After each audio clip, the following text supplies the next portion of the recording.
कि मेरे रीजन में 475 आवास बनने का काम हुआ है और किसी भी परिवार को जो आवास बना है, किसी भी व्यक्ति को, उस परिवार को लगता है कि हरेंद्र प्रसाद यादव मुखिया के रीजन में आवास बना है और 1 रुपया घूस के तौर पर लग गया है, तो मैं आपके चैनल के माध्यम से हाथ जोड़कर प्रार्थना करता हूं कि वो परिवार हमको वोट नहीं देगा। और नहीं तो अगर मैं निष्पक्ष भाव से 1 रुपया भी लेने का काम नहीं किया है, आपको 1 रुपया लगने देने का काम नहीं किया है, आवास योजना में भ्रष्टाचार मुक्त पंचायत को बनाया है, तो मैं अपने मजदूरी के तौर पर मैं उनसे वोट मांग रहा हूं कि मजदूरी के तौर पर हमको वोट मिलना चाहिए। ये पंचायती चुनाव को लेकर गांव की गलियों में इस समय काफी शोरगुल सुनने को मिल रहा है। कोरोना गाइडलाइंस की वजह से इस समय उस रफ्तार में तो प्रचार प्रसार देखने को नहीं मिला, लेकिन हर एक पंचायत के उम्मीदवार लोगों के द्वार पहुंचने का काम कर रहे हैं। पंचायत में कितना हुआ विकास, आइए आज हम बात करेंगे छोटकी सनदिया पंचायत के मुखिया हरेंद्र प्रसाद यादव से। ये अपने क्षेत्र के लोगों के बीच कितना काम किए हैं, इनसे ही पहले पूछ रहे हैं, उसके बाद इनके क्षेत्र के बारे में विस्तार पूर्वक से जानेंगे। आइए बात करते हैं मुखिया जी से। मुखिया जी, किस तरीके का विकास हुआ, क्या क्या लगता है अभी आपको? देखिए, जहां तक विकास की बात है तो मैं इतना जरूर कहूंगा कि जो 15 वर्षों बनाम 5 वर्ष, पिछले 15 वर्षों में हमारे जो प्रतिद्वंदी थे लोग, उन्होंने 35 से 40 लाख रुपए का काम करने का काम किया, लेकिन मैंने 5 वर्ष में लगभग 3.25 करोड़ रुपए का विकास करने का काम किया है। मैंने हर पंचायतों में, जो मेरे पूरे पंचायत में हर वार्ड जो है, हर वार्डों में हमने आबादी के अनुसार विकास करने का काम किया है और लगभग पंचायतों में बहुत अच्छा विकास हुआ है। कुछ ऐसा जगह भी है कि जो विकास से वंचित रहा है पैसे के अभाव में। और क्यों विकास से वंचित रहा? आपने कहा पैसे के अभाव में, अब ऐसा कौन सा पैसा फंसा हुआ, क्यों नहीं आया? देखिए, जो त्रिस्तरीय पंचायत का नियमावली जो है, जो केंद्र सरकार जो पैसा देता है, जो भी पैसा आता है वो 70% पंचायतों को मिलता है, 20% जो है पंचायत समिति सदस्यों को मिलता है और 10% जिला पार्षदों को मिलता है। जो पैसा पंचायतों को उपलब्ध हुआ, उस पैसे के जो भी हमने विकास किया उसमें से कुछ जगह ऐसा रह गया है कि पैसे के अभाव में, कम पैसा मिलने के चलते विकास बाधित हुआ है। एक बात बताइए, 5 साल का कार्यकाल होता है, माना जाए तो 3 साल कार्यकाल तो अपने तरीके से चला, पिछले 1.25 साल से तो कोरोना महामारी और लॉकडाउन की स्थिति देख रहे हैं आप, चुनाव भी आगे बढ़ा। क्या बिहार सरकार या केंद्र सरकार की तरफ से पंचायतों के लिए कोरोना नियमावली में जो कुछ डिबेट दिया गया था, क्योंकि मास्क बांटना था, साबुन वितरण करना था, लोग कहते हैं कि पैसा आया था मुखिया जी लोगों के खाते में, मुखिया जी लोगों ने रख लिया?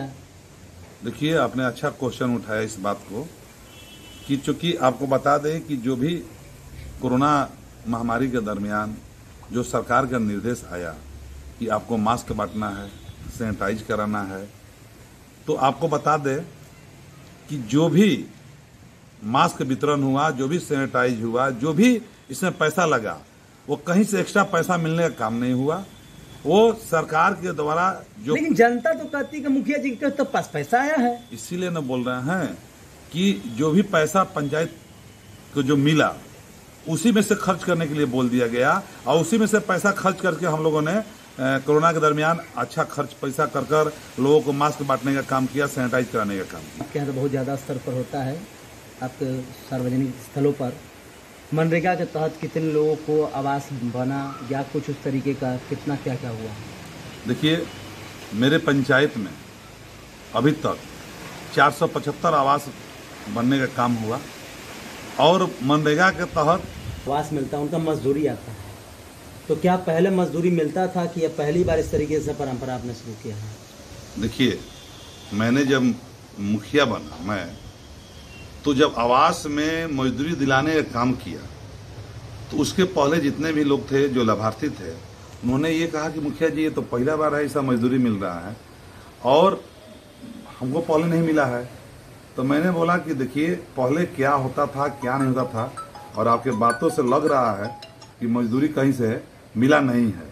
तो उसी समय हमको मालूम चला, हमने पता किया कि मेरे आने से पहले जितने लोगों का आवास योजना से लाभ मिला, किसी को मजदूरी मिलने का काम नहीं हुआ है। इकलौता जब हम आए तो उसके बाद मजदूरी मिलना शुरू हुआ। कुछ लोग इस तरीके का कहना है, जानकारी जो सूत्रों से मिले, कि आप अपने यहाँ कोई कार्यक्रम करते तो महिलाओं के बीच में साड़ी बांटते हैं, मिठाई बांटते हैं, अपने जन्मदिन को बृहद स्तर पर मनाते हैं, शिक्षक दिवस हो या कोई भी कार्यक्रम हो आप इस तरीके से मनाते हैं। लोग कहते हैं कि सब चुनावी मसला है, क्योंकि चुनाव से पहले इस तरीके की चीज़, आज तो चुनाव अब तो लंबे समय चला गया। तो क्या लगता है इस तरीके का लोक लुभावन वायदे या लोक लुभावन तरीके के लिए आप करते इस तरीके का? देखिए, विरोधी काम है कहना, लेकिन आपको बता दूं कि मैं पहले से समाज से जुड़ा हूं और नवजागरण संघ क्लब के 1997 से मैं अध्यक्ष रहा हूं। 2004 से मैं लगातार मैट्रिक और इंटर के बच्चों को पुरस्कार वितरण कराता रहा। तो ऐसा क्यों, मतलब किस तरीके आपने कहा कि ठीक है कि आप बच्चों के लिए भी करते हैं, गांव के बुजुर्ग जो भी निर्धन लोग उनकी जरूरतों को, साई नेत्रालय का नेत्र की जांच की बात किया जाए या बच्चों के, तो इस तरीके का जो लोग कह रहे हैं उनके बारे में आप क्या कहना चाहेंगे? कुछ अपना टिप्पणी करें। देखिए, सबसे पहले कि जो मैं काम कर रहा हूँ न किसी राजनीति के प्रेरित होकर कर रहा हूँ, न राजनीतिक लाभ के लिए कर रहा हूँ। हमें जो काम समाज में सेवा करना है, सेवा का भाव है, मैं उसे करता रहूंगा। और जो लोग कह रहे हैं, तो जो लोग कह रहे हैं तो कहे, उससे हम कोई फर्क नहीं पड़ता है। मेरा एक ही मिशन है कि साई नेत्रालय हो चाहे कोई भी मेडिकल कैंप हो, मैं कैंप लगाकर, चाहे आंख में लेंस लगाने की बात हो और चाहे लोगों को लाभ पहुंचाने की बात हो मेडिकल में, मैं उनको लाभ पहुंचाऊंगा। रही बात साड़ी वगैरह बांटने की, तो मेरा एक घर का परिवार के साथ में बैठक किया और एक ये हुआ कि चलिए कम से कम बुजुर्गों को, जो 60 वर्ष के ऊपर बुजुर्ग महिला हैं, जो विधवा हैं, जो विकलांग है, उनको वस्त्र देकर एक आशीर्वाद लिया जाए, ताकि एक ऐसे लोगों से, निर्धन लोगों से, गरीब लोगों से आशीर्वाद लेना बहुत बड़ी बात होती है। इसलिए मैंने वो एक राजनीति के लिए नहीं, एक आशीर्वाद लेने के लिए उनसे मैं इस तरह का अंग वस्त्र देने का काम किया, ताकि हमको दिल की शांति। अभी लगातार राहत सामग्री में आपके ऊपर आरोप लगा कि कई लोगों का नाम आपने कटवा दिया है, ऐसे आरोप लगाया जा रहा है, सोशल मीडिया पे इस तरीके का आती है कुछ? देखिए, जहाँ तक बाढ़ की बात है, मैं पहले भी कई चैनल के माध्यम से कह चुका हूँ कि जो बाढ़ में 2019 में लिस्ट तैयार करने का काम किया गया था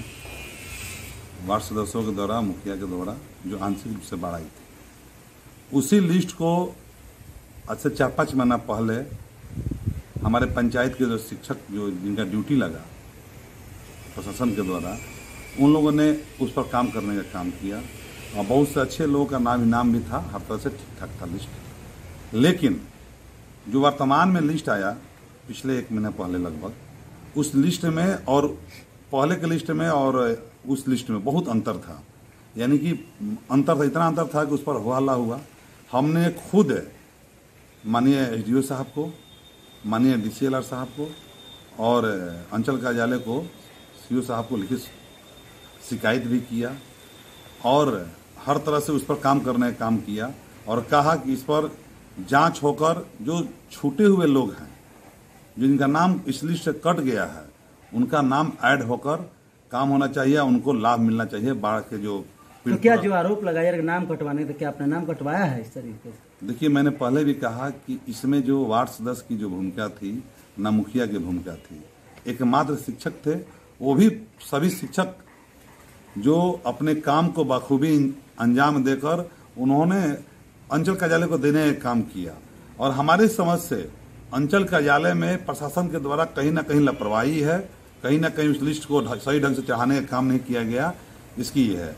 आपको आज मैं बता दूं कि कल परसों ही एक लेटर भी जारी हुआ है और आपके चैनल के माध्यम से लोगों को बताना भी चाहूँगा कि फिर मास्टर को लिस्ट के साथ ये आदेश दे दिया गया है प्रशासन के द्वारा, माननीय जिलाधिकारी महोदय के द्वारा, कि उस पर सर्वेक्षण करते हुए जितने भी छूटे हुए परिवार है, जो जितने भी घर के छूटे हुए परिवार हैं, उनको नाम जोड़ते हुए पुटअप करना है। इसमें हम लोग कहीं भी नहीं रखा गया है, इसको अलग रखा गया है।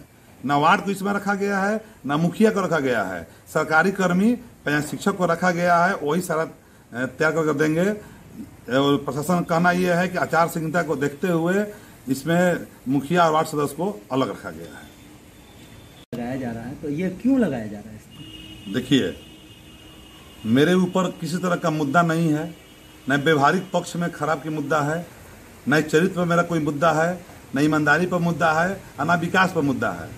अब लोग सस्ती लोकप्रियता हासिल करने के लिए कुछ उनके पास कुछ भी मुद्दा नहीं है तो सोशल मीडिया वगैरह पर वायरल कर रहे हैं, लोग तरह तरह की बातें कर रहे हैं। तो उससे हमको कोई फर्क पड़ने वाला नहीं है।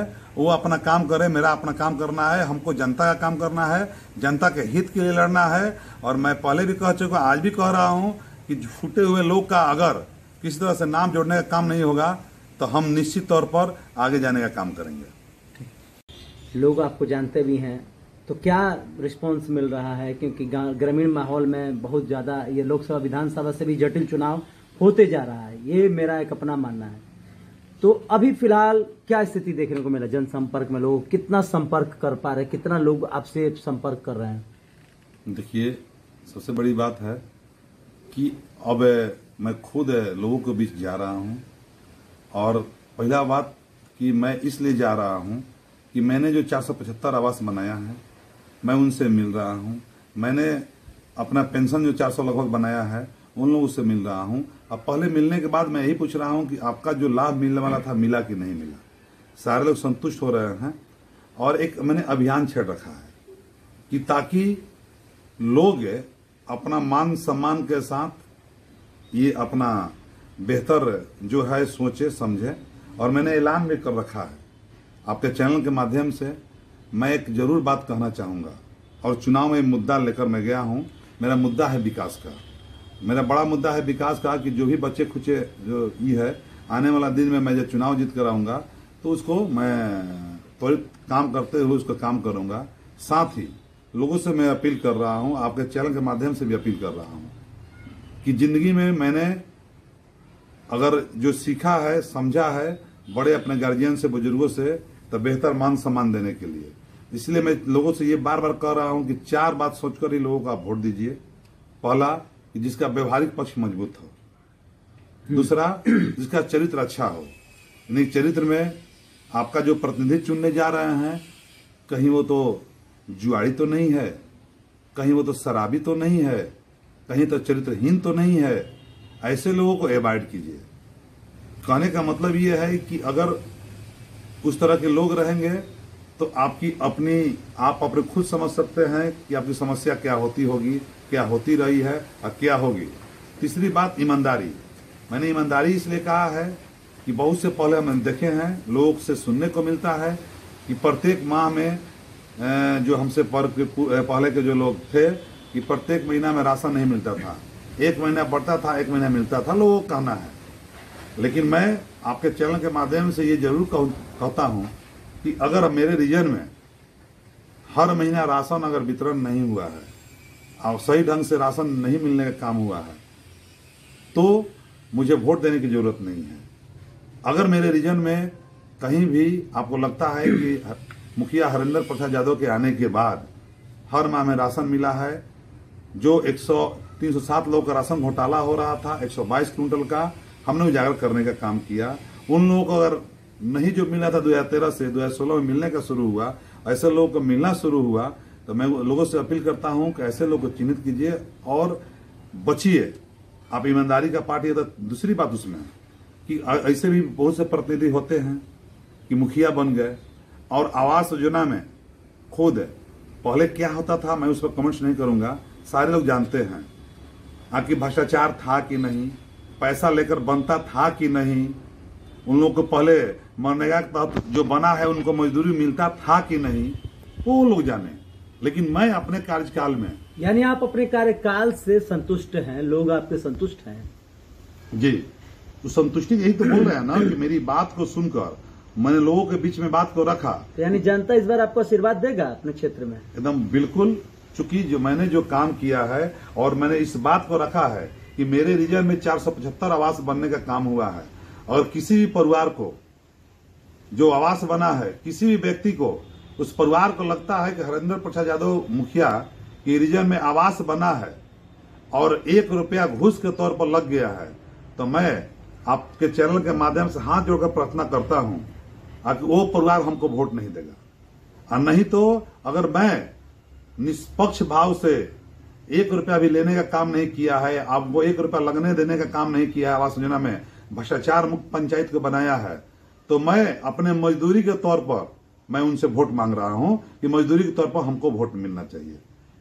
चौथा जो मेरा काम है, जो विकास है, एक मुखिया का दायित्व होता है कि वो सांसद का फंड हो या विधायक का फंड हो, एमएलसी का फंड हो, किसी एन प्रकरण का फंड हो, चाहे पीडब्ल्यूडी का फंड हो, जिसे रोड के किनारे नाले बनाने का फंड हो, तो ऐसे लोग का एक मुखिया कर्तव्य होता है कि वो सारे फंड को खींच कर लाए और उन लोगों का फंड और अपना फंड से पूरे पंचायत का विकास करे। जो मैंने किया है, मेरे रीजन में मैंने 3 करोड़ के आसपास अपना फंड लाने का काम किया। इसके पूर्व जो विधायक थे उनसे लगभग पंचायत में 35 लाख रुपया लाने का काम किया। साथ में आरा सलेमपुर रोड सनदिया, मेरे जो छोटकी सनदिया गांव में लगभग दोनों ओर से अभी तक कार्य प्रारंभ है, लगभग 80 से 90 लाख रुपया नाला लाने का काम किया। इसका ले देकर लगभग 4 करोड़ से ऊपर रुपए का विकास हुआ है मेरे पंचायत में, और सांसद फंड से भी कुछ हमारे पंचायत में विकास हुआ है। एक जनप्रतिनिधि का कर्तव्य होता है कि किसी पार्टी का भी नेता हो, उसका एक मकसद होना चाहिए कि वो लाए और अपने पंचायत का विकास करे। इन्हीं सब बातों को लेकर मुझे दृढ़ विश्वास है कि मैं चुनाव में अच्छे वोट से जीतूंगा।